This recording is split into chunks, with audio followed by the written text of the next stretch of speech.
We place our rarest flowers into barrels of guns, pencils now sharpened into shanks. American magazines are being loaded with color because we are starting to fill in the blanks. Our role models are walking in a whole new fashion. No more Caucasian Candace posing candid, but more like graffiti on the White House, a world rebranded, where the absence of color is no longer upper class, but more blank canvas, and there are no prisons here. Metal, mental, or binary. Poets pen policy. Hip-hop hires hierarchy. No more endangered species in cages hidden in plain sight because the elephants who escaped the rooms are coming back for the ivory. Girl Scouts wearing hijabs, giving brownie points a better meaning. The same way wrapped in the back of the bus into VIP seating. We're going to end this game of tug of war by turning 180 and leading. Beat our battles bleeding while breeding black and brown babies born to be beings who are built to stay breathing and believing. And a place where folk covers of trap songs don't exist. And Asian leads can speak full English but don't roundhouse kick. Where a mama's pay or a math grade or a mortgage or a minimum wage isn't on some sliding scale sundial subject to shade. In the schools, we'll replace all the gun stores. We will teach the kids all the knowledge their ancestors were hung for, about how the land was fucked by the same flag wrapped around their titos' corpses. But don't worry, this time the indigenous teach their own history courses, and we will spread our seed, kind of like the way they did Scarlet Fever, and grow a path where the people never had less than their leaders, where the politics are as intersectional as our basket weavers, and the mutts are worth as much as the bougie dogs from the breeder.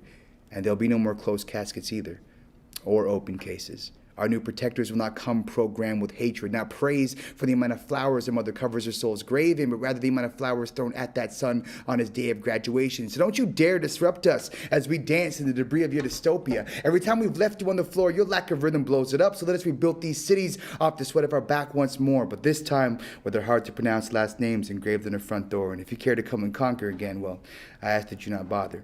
This is not a threat, my friend, but an offer. The way we have painted this picture provides work for both our fathers, so you will not need to feel like you lost some sort of right that wasn't even ours to begin with. Because they said revenge would be bitter, reform bland, but revolution will taste the nicest. So this is me kicking down the parliament door because it looks like we need back some of our spices because these history textbooks have lied to us in the so-called blueprints they gave. And my pop says sometimes you gotta take things apart to learn how they're made. So I will continue to create new realities with a vibrantly childish mind, erasing borders by purposely coloring out of your lines, new streets, new kingdoms, a completely fresh design, but the same baselines, the same recipes, the same way we've been living from time. Because you thought that you burned all our storytellers, our witches, our captains. But if you check all the nets, all the spells, all the roles you've been casting, it will not take you long to imagine a world ruled by the other. So I guess I'll be the first to say, welcome to the Utopia, now in color.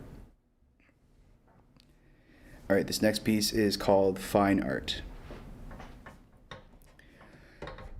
The greatest masterpieces were created by outliers.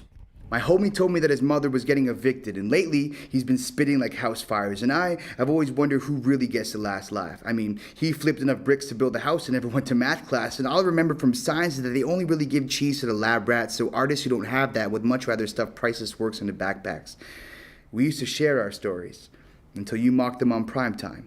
Corpses started piling, and all you did was share hashtags in your timelines, like the undocumented bones running parallel to pipelines. I've been burying myself alive just to build your lifelines, and you've always been happen to be at the right place at the right time, you know, to retell the story and get the book deal of a lifetime. You don't think that we can't smell you from the stage? Your poetry is like acid removing the graffiti from the walls of future lofts. You don't think I don't notice that you built the slam in the same place? So is this what art programs are really for? You know, teaching kids to design the interiors of their own prisons while the homeless native man is underneath the poster for the Indigenous Photo Museum exhibit, but not being able to afford the admission. But you use the term racialized youth on your grant application just to underpay artists for labor. Sorry, deep excavation, but hand them big sacks and small shovels because y'all just want to reap the harvest for your own cupboards because you just want people to know how to give and not take. You to use the village's soil to grow greener grass for your snakes. You don't think I don't know that I'm riding on a stolen dream?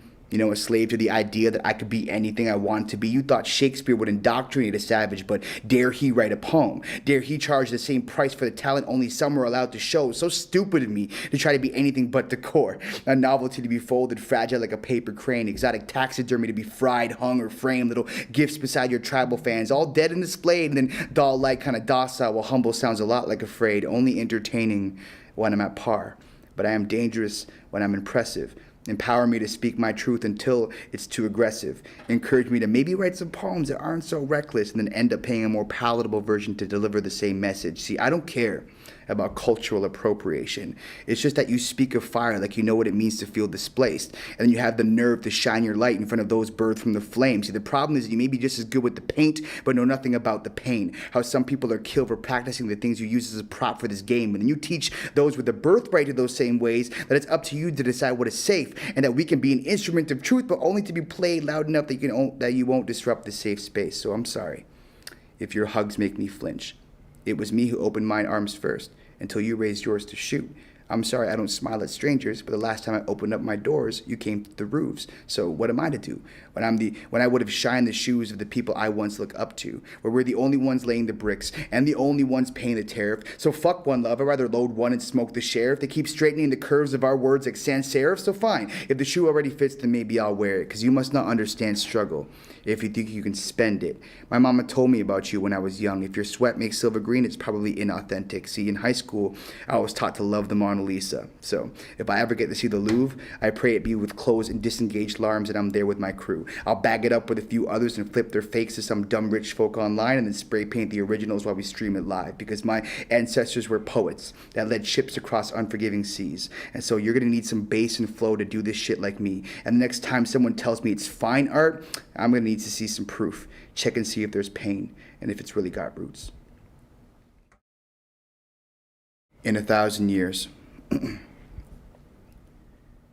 1,000 years, I wonder if floating taxis will stop for black people, or if there'll be downloadable apps to purchase Asian wives and illegal organs. I mean, if the rich are the only ones who get to drag and drop until they got the perfect baby, well, I wonder if there'll still be certain groups of people that grow up looking more important in 1,000 years. I wonder if we'll still stop the Muslim man from boarding the spaceship. I mean, if the Martians mind that their minds are now mine, will we just call them racist, so we see the legs and the feet and the arms and stand in awe? Or does he skin that's green, think envy and fear the loss of our jobs? Or maybe a miracle, like full rights given to our non-humans in our cities and towns, because technically we've normalized green aliens better than our aliens that are brown in 1,000 years. What if they get here first, and we learn they're nothing like we thought? I wonder if we'll still make movies with them shooting lasers and sounding funny when they talk, or maybe we'll trade them our gunpowder for their sparkling rocket once it becomes out of fashion and out of stock to sell them back crack and hide them on the block. Or maybe we'll take over, give them our capitalism and our role models, tax their income for slapping on labels and the Coke bottles, watch E.T. cut off his antennas and grow bangs, and pray to the Holy Father that our popular Japanese eyelid surgery can somehow make them smaller in 1,000 years. I wonder what sign they will use for "We come in peace," and if it will work when used on police, or will their offspring become new offerings to our officers as we ignore the evidence by blaming the shooting rap stars or the shaky hands of the videographer. I wonder if extraterrestrials will get their own hashtags and crowdfunding campaign. I mean, if you promise to take selfies with their hungry and teleport them $1 a day, along with celestial whitening cream and universal depression and BuzzFeed videos of us jokingly eating their intestines in 1,000 years. I wonder if we'll explore new frontiers and call other species our neighbors. Or will we continue to cut down people's trees and then demand for their papers? Or we finally be led to our maker, so disgusted with our greed and just pew, turn us all into vapor. Do you realize how stupid we sound?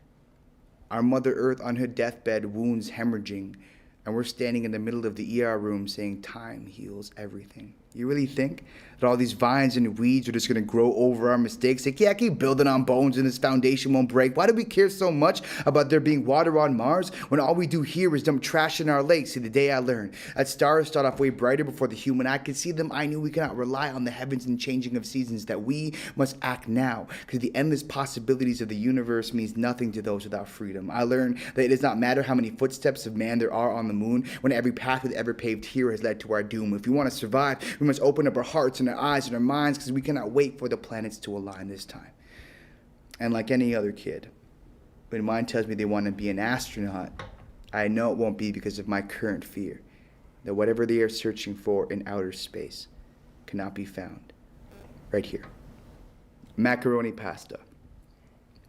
I wonder when high school bells stop sounding like bells, and more like baton to the gut alarms to round convicts back into cells and throw their kids back into shells. See, at this point, Kids are learning more about the Sharpie writings on the wall in the stalls of the bathroom. Don't think that the ignorance from your high school cafeteria doesn't exist in the staff room. It's actually kind of worse. So what sucks is that some of these kids already start off school with heavy shoulders and unfortunate fates, yet here we are still with their old dusty textbooks filling up their knapsacks with more dead weight. Miss Glue, Glitter, and Macaroni Pasta. I got good with predicting pop quizzes, but life ended up being more of an off-the-dome cipher meets tabula rasa, so as I watched. As these teachers trace a chalk outline around the education system, I fear the bell could no longer be saved. I mean, I tried, but whether it's my fault or not, I'm way too underqualified, and they're not accepting ideas of change handed in late. I just want to know if I'm the only one.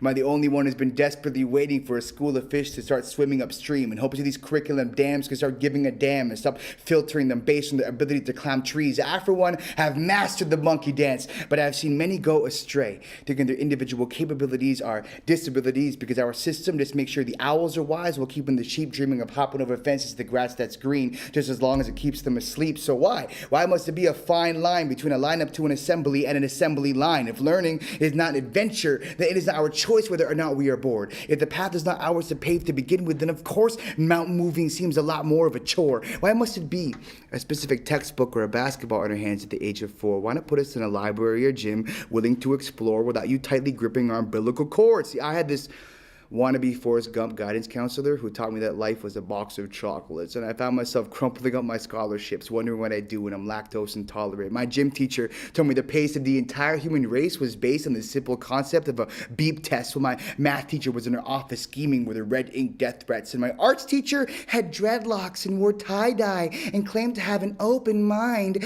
until I got a 59 on my abstract self-portrait. And I'm thinking, what? Classic color in the lines. You were so quick to slap an at-risk sticker on the kid's forehead when they find the book club book boring. But here I am, a 26-year-old dropout who spark notes Hamlet, and I'm teaching a cool new way to say the same old story. So go on, Mr. Ministry of Education. Tell me how you never heard these trees fall. What I'm proving to you, they damn well made a sound. Last Monday, I threw a mic down the cracks of the education system, and best believe I heard some feedback from underground, and all they wanted was for us to truly lend a hand in the name of education.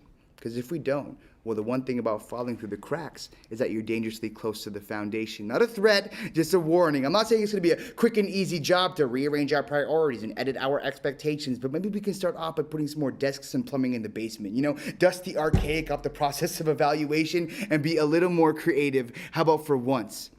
Education joined art in the forefront of a movement. Writing past the margins, thinking past the rubrics, going back to the lessons learned from making mistakes without the discouragement that comes from failure. Maybe we'd see some more kids in the graduating class if the schools started getting their gowns tailored. I was able to get 2 Filipino immigrant parents believe that a stack of poetry could mean as much as a university degree. So anything is possible. So why don't you grab your colored pipe cleaner and popsicle sticks? Let's go back to the drawing board together and see what we can come up with.